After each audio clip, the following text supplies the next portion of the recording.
दोस्तों Microsoft word के complete series में आप सभी का स्वागत है। आज के इस वीडियो में हम माइक्रोसॉफ्ट वर्ड के पेज लेआउट टाइप के एक एक ऑप्शंस को डिटेल्स के साथ समझेंगे।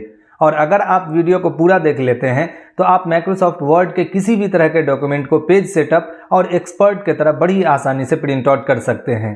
तो उम्मीद है कि वीडियो को पूरा देखेंगे।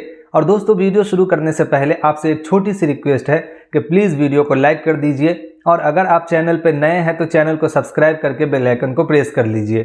दोस्तों मैं तौसीफ अहमद स्वागत करता हूं आप सभी का अपने चैनल तौसीफ ईडू वर्ल्ड में। तो चलिए वीडियो शुरू करते हैं।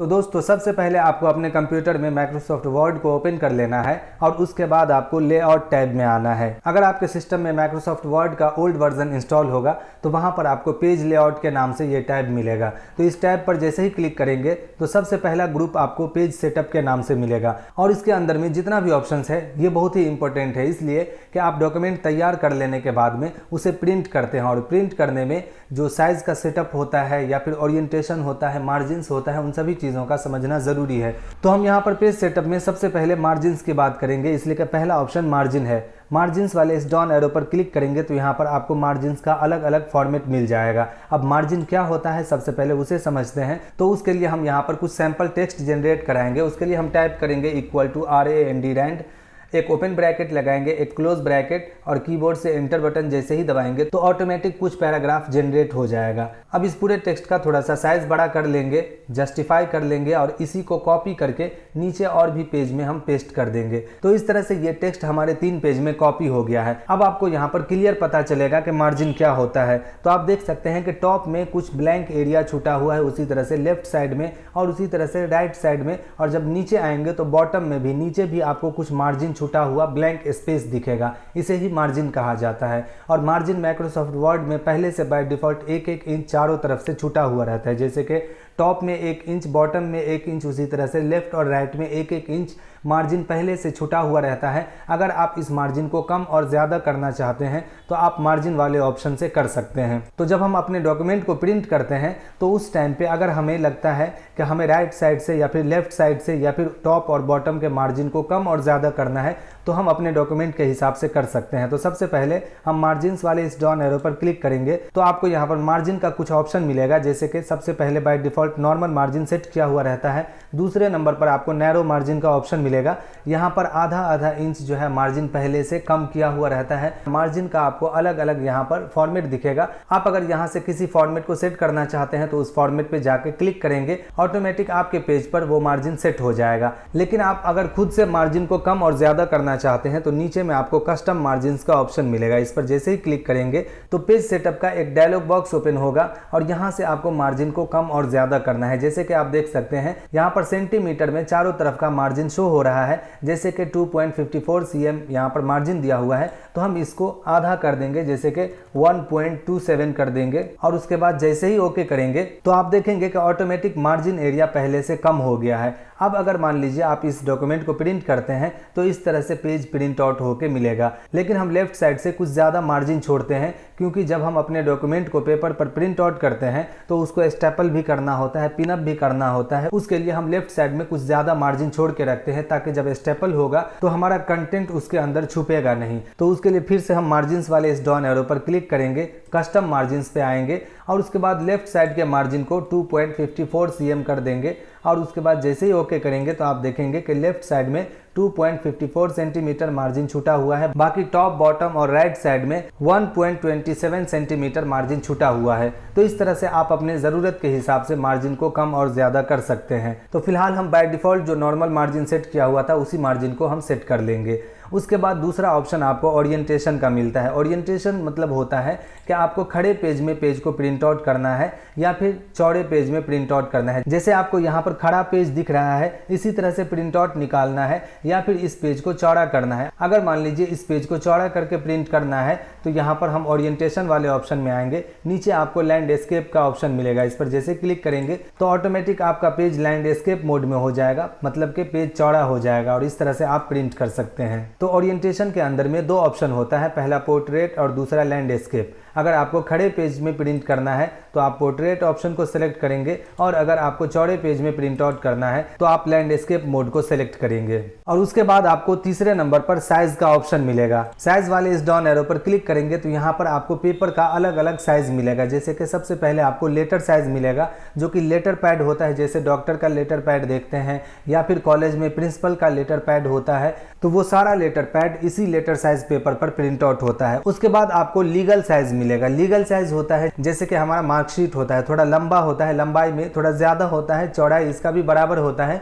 लेकिन लंबाई थोड़ा ज्यादा होता है, तो वो लीगल साइज होता है। लेकिन इंटरनेशनल लेवल पर जो हमारा प्रिंटर पेपर को सपोर्ट करता है वो A4 साइज होता है। जब भी हमें कोई डॉक्यूमेंट तैयार करना होता है तो हम सबसे पहले पेज का साइज सेट करते हैं, क्योंकि अगर मान लीजिए हम किसी दूसरे साइज में डॉक्यूमेंट तैयार कर लेंगे तो हम इस डॉक्यूमेंट के अंदर में बहुत सारा शेप, बहुत सारा टेबल और बहुत सारे इमेजेस वगैरह को यूज कर सकते हैं। हो सकता है कि अलग अलग शेप, अलग अलग टेबल को हम अपने हिसाब से एडजस्ट कर लिए, लेकिन जब हम प्रिंट आउट करने जाएंगे तो पेपर साइज हमने यहाँ पर कुछ और सेलेक्ट किया है और प्रिंटर में कोई और साइज का पेपर लगा हुआ है, तो उस कंडीशन में हो सकता है कि साइड से ऊपर नीचे दाएं बाएं से कहीं से आपका या तो पिक्चर या फिर टेक्स्ट या फिर जो है ऑब्जेक्ट कट जाएगा। तो इस वजह से आप यहाँ से सबसे पहले पेपर साइज को सिलेक्ट करेंगे। अगर आप फिर से बाद में पेज का साइज सेट करते हैं तो आप अपने डॉक्यूमेंट में अगर पहले से बहुत सारे टेबल, शेप्स और इमेजेस वगैरह का यूज किए हुए हैं तो उन सभी ऑब्जेक्ट को आपको फिर से एडजस्ट करना होगा, जिसमें काफी लंबा टाइम लग जाएगा। तो जब भी हम डॉक्यूमेंट पर काम करना स्टार्ट करते हैं तो सबसे पहले अपने पेपर साइज को सिलेक्ट करते हैं, जो कि A4 साइज होता है। उसके बाद आपको कॉलम्स का ऑप्शन मिलता है। कॉलम्स वाले इस डाउन एरो पर क्लिक करेंगे तो यहाँ पर आपको कॉलम का अलग अलग फॉर्मेट मिलेगा। जैसे कि यहाँ पर आप देख सकते हैं कि हमारा डॉक्यूमेंट सिंगल कॉलम में तैयार किया हुआ है। अगर हमें इस डॉक्यूमेंट को 2 कॉलम में करना है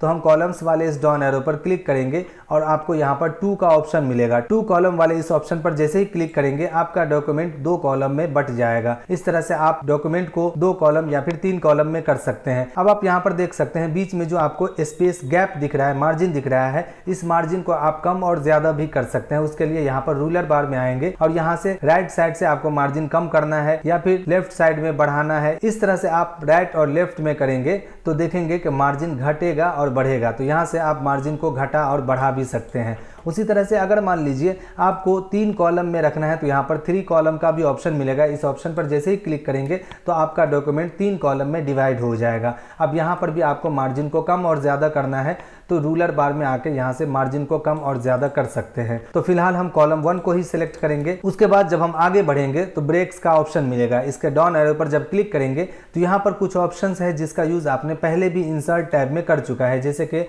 ब्लैंक पेज और पेज ब्रेक। और यहाँ पर भी आपको पेज ब्रेक का ऑप्शन मिलता है, जैसे कि पहला पेज ब्रेक और दूसरा नेक्स्ट पेज का ऑप्शन मिलता है। तो आपको याद होगा कि आप पेज ब्रेक करने के लिए कर्सर यहाँ पर रखते थे, इंसर्ट टैब में पेज ब्रेक वाले ऑप्शन पे क्लिक करते थे तो आपका पेज ब्रेक हो जाता था। उसी तरह से अगर आपको ब्लैंक पेज चाहिए तो कर्सर यहाँ पर रखेंगे, ब्लैंक पेज वाले ऑप्शन पे जैसे ही क्लिक करेंगे तो एक ब्लैंक पेज इंसर्ट हो जाएगा। उसी तरह से हम लेआउट टैब के अंदर जो ब्रेक का ऑप्शन है यहाँ से भी पेज को ब्रेक कर सकते हैं। तो ब्रेक वाले इस डाउन एरो पर क्लिक करेंगे, सबसे पहला ऑप्शन है पेज ब्रेक का, कर्सर हम यहाँ पर रखेंगे तो हमारा पेज ब्रेक हो जाएगा। मतलब कि ये जो सेंटेंस है ये हमारा फर्स्ट पेज में रह जाएगा और बाकी जितना भी सेंटेंस है वो सारा ऑटोमेटिक नेक्स्ट पेज में चला जाएगा। तो कर्सर यहाँ पर रखेंगे, ब्रेक वाले ऑप्शन पे आएंगे और पेज ब्रेक वाले इस ऑप्शन पर जैसे ही क्लिक करेंगे तो आप देखेंगे कि पेज ब्रेक होकर आपका बाकी सारा सेंटेंस नेक्स्ट पेज में चला गया है। उसी तरह से ब्रेक के अंदर में हम अगर अगले ऑप्शन की बात करें, जैसे नेक्स्ट पेज है, तो कर्सर हमारा अभी भी यहाँ पर है, ब्रेक वाले इस डाउन एरो पर क्लिक करेंगे, नेक्स्ट पेज पर जैसे ही क्लिक करेंगे तो जितना भी सेंटेंस होगा वो सारा ऑटोमेटिक नेक्स्ट पेज में चला जाएगा। तो ये दोनों तरीका सिमिलर है, जैसे आप इंसर्ट टैब में यूज कर चुके हैं पेज ब्रेक का, उसी तरह से इन दोनों ऑप्शंस का यूज कर सकते हैं। यहाँ पर आपको column break, text wrapping, continuous break, इन तीनों को अच्छे से समझना है। यहाँ पर आपको इवन और ऑड पेज ब्रेक का भी ऑप्शन मिलता है। तो यहाँ पर हम पहले इवन और ऑड पेज ब्रेक को यूज करके देख लेते हैं। तो उसके लिए सबसे पहले हमें पेज पर नंबर देना होगा ताकि आसानी से पता चल जाए कि पेज किस तरह से ब्रेक होता है। तो हम इंसर्ट टैब में आएंगे, यहाँ से पेज नंबर वाले ऑप्शन में आएंगे और टॉप में ही यहाँ पर पेज नंबर लगा देंगे, जैसे कि सेंटर में हम पेज नंबर दे दिए। उसके बाद इस पेज नंबर के साइज को बड़ा कर देंगे ताकि आपको क्लियर दिखे कि किस तरह से पेज ब्रेक होता है। उसके बाद हम लेआउट टैब में आएंगे, ब्रेक वाले इस डाउन एरो पर क्लिक करेंगे। यहाँ पर आप देखेंगे इवन पेज का ऑप्शन है, मतलब कि अगर हम दूसरे पेज में कर्सर रखे हुए हैं और यहाँ से हमको दूसरे पेज के सेंटेंस को यहाँ से ब्रेक करना है, जैसे कि हम सेकंड सेकंड पेज में आए और यहाँ से हमें पेज को ब्रेक करना है, तो ब्रेक वाले इस डाउन एरो पर क्लिक करेंगे और इवन पेज पे जैसे ही क्लिक करेंगे तो आप देखेंगे कि जिस पेज को हमने ब्रेक किया था वहाँ पर पेज नंबर 2 था और जो ब्रेक होकर नेक्स्ट पेज में गया है वहाँ पर पेज नंबर 4 शो हो रहा है। मतलब कि तीसरे पेज को स्किप करके ऑटोमेटिक आपके कंटेंट को चौथे पेज में पहुँचा देता है। उसी तरह से अगर हम ऑड पेज की बात करें तो जैसे कि हमारा कर्सर पहले पेज में है तो हम यहाँ से पेज को ब्रेक करते हैं, कर्सर यहाँ पर रखेंगे, ब्रेक वाले इस डाउन एरो पर क्लिक करेंगे। उसके बाद ऑड पेज पर जैसे ही क्लिक करेंगे तो यहाँ पर आप देखेंगे कि पहले पेज का जितना भी सेंटेंस था जहाँ से हमने ब्रेक किया था वो ऑटोमेटिक तीसरे पेज पर चला गया है, दूसरा पेज स्किप हो गया है। तो इस तरह से हम इवन और ऑड पेज ब्रेक ऑप्शन का यूज कर सकते हैं। उसके बाद आपको यहाँ पर कॉलम ब्रेक का ऑप्शन मिलता है, तो सबसे पहले हम इसे कॉलम में डिवाइड कर लेते हैं। यहाँ से हम 2 कॉलम को सेलेक्ट करेंगे। अब मान लीजिए कि ये जो पूरा सेंटेंस है यहाँ से यहाँ तक इसे हम बोल्ड कर देते हैं। इस पूरे को हमें इस कॉलम में रखना है और बाकी यहाँ से जो सेंटेंस टाइप किया हुआ है इस सबको हमें नेक्स्ट कॉलम में लेके जाना है। तो अगर हम यहाँ से नॉर्मल पेज ब्रेक ऑप्शन का यूज करेंगे तो यहाँ से पेज ब्रेक हो जाएगा, कॉलम ब्रेक नहीं होगा। उसके लिए आपको कॉलम ब्रेक ऑप्शन का यूज करना होगा। तो ब्रेक वाले इस डाउन एरो पर क्लिक करेंगे, कॉलम ब्रेक पर जैसे ही क्लिक करेंगे आप देखेंगे कि नेक्स्ट जितना भी सेंटेंस होगा वो सारा ऑटोमेटिक नेक्स्ट कॉलम में चला जाएगा। उसी तरह से हम यहाँ से कुछ सेंटेंस को कोई अलग कलर दे देते हैं, तो हम होम टैब में आएंगे, यहाँ से रेड कर देते हैं और इन सभी सेंटेंस को हम यहाँ से कोई दूसरा कलर दे देते हैं, जैसे कि ब्लू कर देते हैं। अब जितना भी रेड वाला सेंटेंस है इन सभी को हमें अगले कॉलम में ब्रेक करना है। तो लेआउट टैब में आएंगे, ब्रेक वाले इस डाउन एरो पर क्लिक करेंगे और कॉलम्स ब्रेक पे जैसे ही क्लिक करेंगे आप देखेंगे कि सीधा कॉलम ब्रेक हुआ है। उसी तरह से हम यहाँ से ब्रेक करके अगले कॉलम में लेके जा सकते हैं बाकी सारे सेंटेंस को। तो ये कॉलम ब्रेक ऑप्शन बहुत ही आसान है। जब भी हमें कॉलम को ब्रेक करना होता है तो हम कॉलम ब्रेक वाले ऑप्शन का यूज करते हैं। उसके बाद आपको टेक्स्ट रैपिंग का ऑप्शन मिलेगा। तो टेक्स्ट रैपिंग अलग अलग तरह से भी काम करता है। आपको समझाने के लिए हम बता दें कि जैसे आप देख सकते हैं यहाँ से यहाँ तक जो पूरा पैराग्राफ टाइप किया हुआ है, इस पैराग्राफ के दोनों तरफ का लाइन बराबर है, लेकिन जहाँ पर हमारा सेंटेंस कंप्लीट हो जाता है आप देखेंगे कि लाइन वहीं से ब्रेक हो जाता है। मतलब कि इसके आगे भी सेंटेंस होना चाहिए था तो दोनों तरफ के पैराग्राफ का लाइन बराबर लगता। तो अगर हम यहाँ से टेक्स्ट रैपिंग ब्रेक का यूज करेंगे तो आप देखेंगे कि यहाँ से यहाँ तक दोनों तरफ के पैराग्राफ का लाइन बराबर हो जाएगा। तो कर्सर को हम यहाँ पर रखेंगे जहाँ से हमें टेक्स्ट रैपिंग ब्रेक करना है, यहाँ पर कर्सर रखेंगे, ब्रेक वाले इस डाउन एरो पर क्लिक करेंगे, टेक्स्ट रैपिंग वाले इस ऑप्शन पर जैसे ही क्लिक करेंगे आप देखेंगे कि इस पूरे लाइन को भी इस पूरे पैराग्राफ में फैला दिया है। अगर हम यहाँ से इस पूरे सेंटेंस को सेलेक्ट करके देखेंगे तो आपको दोनों तरफ के पैराग्राफ का लाइन बराबर मिलेगा। तो इस तरह से आप टेक्स्ट रैपिंग ब्रेक ऑप्शन का यूज कर सकते हैं। फिर से हम एक बार और यूज करके देख लेते हैं। यहाँ पर कर्सर रखेंगे, ब्रेक वाले इस डाउन एरो पर क्लिक करेंगे और टेक्स्ट रैपिंग वाले ऑप्शन पर जैसे ही क्लिक करेंगे तो आप देखेंगे कि आपके टेक्स्ट को इस पूरे पैराग्राफ में फैला देगा और दोनों तरफ के पैराग्राफ के लाइन को बराबर कर देगा। तो इस तरह से हम टेक्स्ट रैपिंग ब्रेक ऑप्शन का यूज करते हैं। उसके बाद आपको यहाँ पर कंटिन्यूअस ब्रेक का ऑप्शन मिलता है और ये बहुत ही जबरदस्त काम करता है। इसको अलग अलग तरीके से भी आप यूज कर सकते हैं। तो सबसे पहले कंटिन्यूअस ब्रेक को आसानी से समझने के लिए हम लाइन नंबर वाले इस डाउन एरो पर क्लिक करेंगे। यहाँ से हम लाइन नंबर सेट कर लेते हैं, जैसे कि आप कंटिन्यूअस लाइन नंबर रख सकते हैं। रीस्टार्ट ईच पेज मतलब कि एक पेज में 1 से लेके जितना भी नंबर आना चाहिए एक पेज में आएगा और सेकंड पेज जैसे ही स्टार्ट होगा तो फिर से एक नंबर से लाइन नंबर स्टार्ट हो जाएगा। तो इस तरह से आप रीस्टार्ट ईच पेज भी रख सकते हैं। अभी फिलहाल हम रीस्टार्ट ईच सेक्शन वाले ऑप्शन पे क्लिक करेंगे। अब जैसे ही क्लिक करेंगे आप देखेंगे कि जैसे जैसे आपका लाइन टाइप किया हुआ है उसी तरह से यहाँ पर लाइन नंबर शो होने लगेगा और यहाँ पर कंटिन्यू आपको जहाँ तक टाइप किया हुआ है वहाँ तक लाइन नंबर शो कर देगा। जैसे मान लीजिए यहाँ पर 1 नंबर से लेके 8 नंबर लाइन नंबर तक जो सेंटेंस टाइप किया हुआ है हमें इसे इसी सीरीज में इसी सीक्वेंस में रखना है, लेकिन 9 नंबर को चेंज करके हमें 1 नंबर से स्टार्ट करना है। तो उसके लिए आप यहाँ पर कर्सर रखेंगे, ब्रेक वाले इस डाउन एरो पर क्लिक करेंगे और उसके बाद कंटिन्यूअस ब्रेक वाले ऑप्शन पे जैसे ही क्लिक करेंगे तो आप देखेंगे कि यहाँ से लाइन नंबर फिर से स्टार्ट हो गया है। 1 2 3 4 5 इस तरह से स्टार्ट हो गया है। फिर से मान लीजिए दूसरा सेक्शन जो स्टार्ट हुआ है इसे 1 से लेकर 28 तक रखना है और 29 नंबर जहां से स्टार्ट है हमें फिर से यहां से 1 नंबर से सेक्शन को स्टार्ट करना है। तो फिर से हम ब्रेक वाले इस डाउन एरो पर क्लिक करेंगे और कंटिन्यूअस ब्रेक पर जैसे ही क्लिक करेंगे आप देखेंगे कि यहां से फिर से 1 नंबर से लाइन नंबर स्टार्ट हो जाएगा। तो इस तरह से आप सेक्शन में डिवाइड करके कंटिन्यूअस ब्रेक ऑप्शन का यूज कर सकते हैं। तो कंटिन्यूअस ब्रेक ऑप्शन को समझने के लिए हम यहाँ पर कुछ और एग्जाम्पल लेते हैं जिससे आपको ये ऑप्शन अच्छे से समझ में आ जाए। जैसे मान लीजिए हमारे पास ये जो डॉक्यूमेंट है इस डॉक्यूमेंट में जो पहला पेज है, इस पेज को हमें पोर्ट्रेट मोड में ही प्रिंट करना है, जैसे कि खड़े पेज में ही प्रिंट करना है, लेकिन सेकंड पेज को हमें चौड़े पेज में प्रिंट करना है। तो इस तरह से हम अलग अलग मोड में पेज को प्रिंट आउट कर सकते हैं। हो सकता है आपके पास ऐसा डॉक्यूमेंट आ जाए जिसमें पहला पेज जो है वो पोर्ट्रेट मोड में रहे और सेकंड पेज जिसमें टेबल वगैरह का यूज किया गया हो, तो वहां पर आपको उस पेज को लैंडस्केप मोड में प्रिंट आउट करना हो। तो इस तरह से हम अलग अलग पेज को अलग अलग मोड में ब्रेक कर सकते हैं, पोर्ट्रेट में भी और लैंडस्केप मोड में भी। तो जैसे कि हमें फर्स्ट पेज को पोर्ट्रेट मोड में प्रिंट आउट करना है और सेकंड पेज को लैंडस्केप मोड में प्रिंट आउट करना है, तो उसके लिए हम सेकंड पेज को ब्रेक करेंगे। तो सेकंड पेज में स्टार्टिंग पॉइंट पर कर्सर रखेंगे, ब्रेक वाले इस डाउन एरो पर क्लिक करेंगे और यहाँ पर कंटिन्यूअस वाले ऑप्शन पे क्लिक कर देंगे। जैसे क्लिक करेंगे तो अब सेकंड पेज आपका ऑटोमेटिक जिस मोड में भी प्रिंट आउट करना है कर सकते हैं। तो जैसे मान लीजिए फर्स्ट पेज को हमें पोर्ट्रेट मोड में प्रिंट आउट करना है, सेकंड पेज को लैंडस्केप में और थर्ड पेज जो है उसको फिर से पोर्ट्रेट मोड में ही करना है, तो हम फिर से थर्ड पेज को भी ब्रेक कर देंगे। तो यहाँ पर कर्सर रखेंगे, स्टार्टिंग पॉइंट पर ब्रेक वाले इस डाउन एरो पर क्लिक करेंगे, कंटिन्यूअस वाले ऑप्शन पे क्लिक कर देंगे। इस तरह से क्लिक करने के बाद में अब आप इस पेज के मोड को चेंज कर सकते हैं। तो उसके बाद हमें सेकंड पेज में आ जाना है। सेकंड पेज में आने के बाद में हम यहाँ से ओरिएंटेशन को चेंज कर देंगे। आप देखेंगे कि फर्स्ट पेज आपका पोर्ट्रेट मोड में रह गया है, सेकंड पेज आपका लैंडस्केप मोड में और सेकंड पेज का जो सेंटेंस है वो थर्ड पेज में जा रहा है, इसीलिए थर्ड पेज भी आपको लैंडस्केप मोड में शो हो रहा है। हम इसके गैप को कम कर देते हैं, जैसे कि बीच में जो गैप है इन सभी गैप को कम कर देंगे तो आप देखेंगे कि सेकंड पेज आपका लैंडस्केप हो गया और थर्ड पेज आपका पोर्ट्रेट हो गया है। तो इस तरह से अगर आपको अलग अलग मोड में पेज को प्रिंट आउट करना है, जैसे कि फर्स्ट पेज को पोर्ट्रेट मोड में, सेकंड पेज को लैंडस्केप मोड में और थर्ड पेज को फिर से पोर्ट्रेट मोड में, तो आप इस तरह से कंटिन्यूअस पेज ब्रेक ऑप्शन का यूज करके बड़ी ही आसानी से अलग अलग मोड में पेज को प्रिंट आउट कर सकते हैं। इससे पहले वीडियो में हमने आपको डिजाइन टैब में पेज बॉर्डर्स ऑप्शन का यूज करना बताया था। तो पेज बॉर्डर्स में भी आप कंटिन्यूअस ब्रेक ऑप्शन का यूज कर सकते हैं। जैसे मान लीजिए आपको कहा जाए कि जो पहला पेज है, फर्स्ट पेज में हमें कोई स्टाइलिश बॉर्डर लगाना है, सेकंड पेज में कोई अलग बॉर्डर लगाना है और थर्ड पेज में कोई सिंपल सा अलग बॉर्डर लगाना है, तो आप अलग अलग पेज में अलग अलग तरह का बॉर्डर लगा सकते हैं। या फिर मान लीजिए जो पहला पेज है, हम यहाँ पर पहले पेज को ब्रेक करते हैं और यहाँ पर हम पहले पेज का नाम देंगे इंडेक्स पेज। और इंडेक्स पेज में आपसे कहा जाए कि किसी भी तरह का बॉर्डर का यूज नहीं किया जाना है, इंडेक्स पेज में कोई भी बॉर्डर नहीं चाहिए, बस सेकेंड पेज में कोई स्टाइलिश बॉर्डर लगाना है, उसी तरह से थर्ड पेज में और फोर्थ पेज में अलग अलग बॉर्डर लगाना है। तो हम यहाँ से सबसे पहले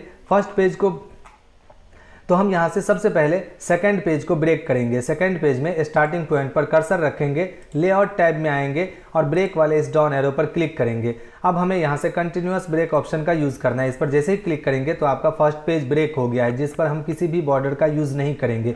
लेकिन सेकंड पेज पर बॉर्डर लगाना है, हम चाहते हैं कि सिर्फ सेकंड पेज पर वो बॉर्डर लगे, थर्ड पेज पर कोई दूसरा बॉर्डर लगाना है, तो उसके लिए हमें फिर से थर्ड पेज को भी ब्रेक करना होगा ताकि सेकंड पेज पर हम आसानी से बॉर्डर सेट कर सकें। तो थर्ड पेज के स्टार्टिंग पॉइंट पर कर्सर रखेंगे, ब्रेक वाले इस डाउन एरो पर क्लिक करेंगे। यहाँ से कंटिन्यूअस वाले ऑप्शन पे जैसे ही क्लिक करेंगे तो अब हमारा सेकंड पेज ब्रेक हो जाएगा। अब हम सेकंड पेज में कर्सर रखेंगे, डिजाइन टैब में आएंगे, पेज बॉर्डर्स वाले इस ऑप्शन पर क्लिक करेंगे और यहाँ पर आपको आर्ट का ऑप्शन मिलेगा। इस डाउन एरो पर क्लिक करेंगे, जैसे कि मान लीजिए यहाँ से हमें कोई स्टाइलिश बॉर्डर लगाना है, जैसे ये वाला बॉर्डर को सिलेक्ट करेंगे और यहाँ पर आपको अप्लाई टू का ऑप्शन मिलेगा, जहाँ पर होल डॉक्यूमेंट सिलेक्ट किया हुआ है। इस डाउन एरो पर क्लिक करेंगे और यहाँ से दिस सेक्शन वाले ऑप्शन को सिलेक्ट करेंगे, क्योंकि जब हम कंटिन्यूअस ब्रेक ऑप्शन का यूज करते हैं तो वो हमारे डॉक्यूमेंट को सेक्शन में बांट देता है, सेक्शन में डिवाइड कर देता है। तो अप्लाई टू में हम दिस सेक्शन वाले ऑप्शन को सिलेक्ट करेंगे और जैसे ही ओके करेंगे आप देखेंगे कि सेकंड पेज में सिर्फ बॉर्डर लगा है, फर्स्ट पेज में नहीं लगा है। उसी तरह से थर्ड पेज में भी बॉर्डर नहीं लगा है। हमें थर्ड पेज में कोई दूसरा बॉर्डर लगाना है, तो हम आएंगे फोर्थ पेज के स्टार्टिंग पॉइंट पर कर्सर रखेंगे और चौथे पेज को ब्रेक करेंगे। तो लेआउट टैब में आएंगे, ब्रेक वाले इस डाउन एरो पर क्लिक करेंगे, कंटिन्यूअस ब्रेक पर क्लिक करेंगे और उसके बाद सीधा हमें आ जाना है थर्ड पेज में। फिर से डिजाइन टैब में आएंगे, पेज बॉर्डर्स में आएंगे और फिर से हम आर्ट डिजाइन से ही कोई बॉर्डर सेलेक्ट कर लेते हैं, जैसे कि ये हार्ट वाला बॉर्डर।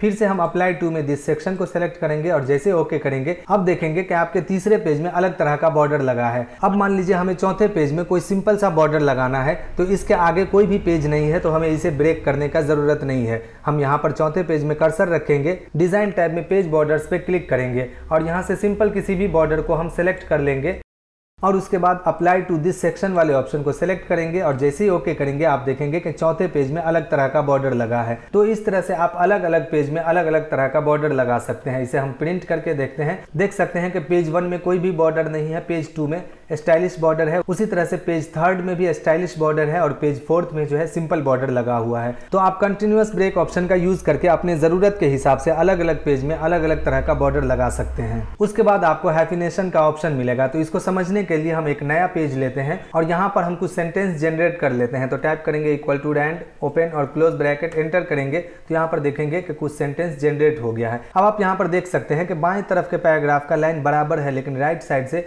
लाइन बराबर नहीं है। जब भी हम पेपर पर पेन से कुछ लिखते हैं तो वहां पर जब बड़ा वर्ड आता है तो हम क्या करते हैं कि कुछ लेटर हम ऊपर में लिख लेते हैं, बीच में हाइफन दे देते हैं और बाकी का लेटर हम अगले लाइन में लिखते हैं। तो इसी तरह से हम अपने डॉक्यूमेंट में हाइफिनेशन ऑप्शन का यूज कर सकते हैं। तो सबसे पहले हम कंट्रोल ए से इस पूरे टेक्स्ट को सेलेक्ट करेंगे, उसके बाद लेआउट टैब में आएंगे, हाइफिनेशन वाले इस डाउन एरो पर क्लिक करेंगे। यहाँ पर आपको दो ऑप्शन मिलेगा, ऑटोमेटिक और मैनुअल। अगर आपको एक एक करके हाइफन का यूज करना है तो मैनुअल ऑप्शन का यूज करेंगे और अगर आपको एक साथ हाइफिनेशन ऑप्शन का यूज करना है तो ऑटोमेटिक वाले ऑप्शन पे जैसे ही क्लिक करेंगे आप देखेंगे कि जहां जहां पर हाइफन का जरूरत पड़ा है, जैसे कि यहाँ पर अप्लाई पूरा नहीं आ रहा था तो एपी यहाँ पर लिखने के बाद में बीच में देख सकते हैं हाइफन का यूज किया गया है और बाकी का जो लेटर है वो नीचे वाले लाइन में चला गया है। तो इसी तरह से आप इसको जब बड़ा और छोटा करेंगे तो देखेंगे कि जहां जहां पर हाइफन का जरूरत पड़ता है वहां पर ऑटोमेटिक हाइफन लगा देता है। जैसे कि यहाँ पर देख सकते हैं कीवर्ड पूरा यहाँ पर नहीं आ रहा था तो की यहाँ पर लिखा गया है और हाइफन देने के बाद में वर्ड नीचे वाले लाइन में आ गया है। तो इस तरह से आप हाइफिनेशन ऑप्शन का यूज कर सकते हैं। ऐसे आपको माइक्रोसॉफ्ट वर्ड में हाइफन ऑप्शन का यूज करने का जरूरत नहीं पड़ेगा क्योंकि हम दोनों तरफ के पैराग्राफ के लाइन को बराबर करने के लिए ही हाइफन का यूज करते हैं। तो यहाँ पर सबसे जबरदस्त ऑप्शन होता है Ctrl+J, जस्टिफाई हो जाएगा और दोनों तरफ के पैराग्राफ का लाइन ऑटोमेटिक बराबर हो जाएगा। तो दोस्तों इस तरह से हम पेज सेटअप के इन सभी ऑप्शंस का यूज करते हैं। आगे आपको पैराग्राफ का ऑप्शन मिलेगा और यहाँ पर इंडेंट और स्पेसिंग का ऑप्शन होता है। तो माइक्रोसॉफ्ट वर्ड के होम टैब में भी आप यहाँ पर इंडेंट ऑप्शन का यूज करके देखे होंगे। जैसे कि हमें लेफ्ट साइड में कुछ स्पेस चाहिए तो हम इस पूरे पैराग्राफ को राइट साइड में इंडेंट इंक्रीज की मदद से कर सकते हैं। उसी तरह से इंडेंट को कम करना है तो हम डिक्रीज इंडेंट वाले ऑप्शन पर क्लिक करेंगे तो इस तरह से इंडेंट इंक्रीज और डिक्रीज होगा। पेज लेआउट में भी आपको इंडेंट इंक्रीज और डिक्रीज का ऑप्शन मिलता है। वहां पर आपको एक टैब के बराबर स्पेस इंक्रीज करके देता है और यहाँ पर एक स्पेस के बराबर में इंक्रीज करके देगा। इंडेंट वाले इस ऑप्शन पर जैसे क्लिक करेंगे तो आप देखेंगे कि एक स्पेस के बराबर इंडेंट को इंक्रीज कर रहा है। यहाँ पर क्लिक करके रखेंगे तो आप देखेंगे कि लेफ्ट साइड में आपको ऑटोमेटिक स्पेस मिल जाएगा और आपका जो पैराग्राफ है वो राइट साइड में ऑटोमेटिक शिफ्ट होते चला जाएगा। और इसे कम करना है तो फिर से यहाँ पर 0 टाइप कीजिए और एंटर कीजिए तो फिर से वापस अपने पोजीशन पर आ जाएगा। उसी तरह से यहाँ पर आपको राइट साइड से भी इंक्रीज इंडेंट कराने का ऑप्शन देता है। जैसे कि हम राइट वाले इंक्रीज वाले इस ऑप्शन पर क्लिक करेंगे तो आप देखेंगे कि यहाँ पर राइट साइड से भी इंडेंट इंक्रीज होगा, मतलब कि आपको राइट साइड में स्पेस मिल जाएगा और आपका जो पैराग्राफ है वो लेफ्ट साइड में ऑटोमेटिक जाके सेट हो जाएगा। और इस तरह से आप कम और ज्यादा कर सकते हैं। उसके बाद आपको यहाँ पर स्पेसिंग का ऑप्शन मिलता है। जैसे मान लीजिए ये जो सेंटेंस टाइप किया हुआ है इसके ऊपर में हमें स्पेस चाहिए, गैप चाहिए, तो हम इंटर बटन का यूज करके भी स्पेस ले सकते हैं। लेकिन आप अप एरो दबाएंगे तो आप देखेंगे कि हर एक पैराग्राफ में आपका कर्सर जा रहा है। और जब हम इस स्पेसिंग ऑप्शन का यूज करते हैं जैसे कि बिफोर वाले इस ऑप्शन पर जैसे क्लिक करेंगे करते जाएंगे तो आप देखेंगे कि ऊपर में कुछ स्पेस इंक्रीज हुआ है। लेकिन जब हम यहाँ पर अप एरो की दबाएंगे तो सीधा पहले वाले पेज में चले जाएंगे और डाउन एरो की दबाएंगे तो सीधा सेकंड पेज के उस पोजीशन पर चले जाएंगे जहां से आपका सेंटेंस टाइप होना स्टार्ट हुआ है। तो इस तरह से हम यहाँ पर स्पेस को बढ़ा सकते हैं और घटा सकते हैं। उसी तरह से जो पहला पैराग्राफ है और सेकंड पैराग्राफ है, इन दोनों पैराग्राफ के बीच में हमें गैप देना है, स्पेस देना है। तो हम पहले पैराग्राफ में कहीं पर भी कर्सर रखेंगे और आफ्टर वाले इस ऑप्शन पर जैसे जैसे क्लिक करेंगे आप देखेंगे कि बीच में कुछ स्पेस आया है। लेकिन ये जो स्पेस है इस स्पेस का यूज आप लिखने के लिए नहीं कर सकते हैं। जैसे कि यहाँ पर अगर आप अप एरो की दबाएंगे तो सीधा आपका कर्सर जो है पहले वाले पैराग्राफ में चला जाएगा और डाउन एरो की दबाएंगे तो सीधा नेक्स्ट पैराग्राफ में आपका कर्सर चला जाएगा। बीच में जो गैप है, जो स्पेस है, यहाँ पर आप सीधा कर्सर को लेकर नहीं जा सकते हैं। तो इस तरह से हम इंडेंट और स्पेसिंग ऑप्शन का यूज करते हैं। उसके बाद आपको यहाँ पर अरेंज का ऑप्शन मिलता है। इन सभी ऑप्शंस का यूज आपने पहले भी कर चुका है। जैसे कि मान लीजिए हमें यहाँ पर कोई पिक्चर इंसर्ट कराना है, यहाँ पर इंसर्ट टैब में आएंगे और यहाँ से हम सिंपल कोई सा भी पिक्चर इंसर्ट करा लेंगे। इस तरह से जब हम पिक्चर इंसर्ट कराते हैं तो पिक्चर फॉर्मेट वाले टैब में भी आपको अरेंज का ऑप्शन मिलता है। अगर आप इससे पहले भी पिक्चर इंसर्ट कराए होंगे तो आपको वहां पर भी अरेंज का टैब मिला होगा इस तरह से, और इन सभी ऑप्शंस का यूज़ आपने इससे पहले भी किया होगा। अगर आपने इन सभी ऑप्शंस का यूज़ इससे पहले नहीं किया है तो हमारा इससे पहले का जो वीडियो है इंसर्ट टैब के इलस्ट्रेशंस ग्रुप का जो वीडियो बना हुआ है, उस वीडियो का लिंक हम इस वीडियो के डिस्क्रिप्शन में दे देंगे और उस वीडियो का लिंक हम आपको आई बटन में भी दे देंगे। वहां से आप इससे पहले वाले इलस्ट्रेशंस ग्रुप वाले वीडियो को देख लेंगे, तो उस वीडियो को देखने के बाद में आप अरेंज टैब का यूज बड़ी ही आसानी से कर सकते हैं। तो दोस्तों उम्मीद है कि वीडियो अच्छा लगा होगा। अगर अच्छा लगा हो तो प्लीज वीडियो को लाइक करके ज्यादा से ज्यादा शेयर कीजिए, और दोस्तों अगर आप चैनल पे नए हैं तो चैनल को सब्सक्राइब करके बेल आइकन को प्रेस कर लीजिए। तो दोस्तों मिलते हैं फिर से नेक्स्ट क्लास में, तब तक के लिए धन्यवाद।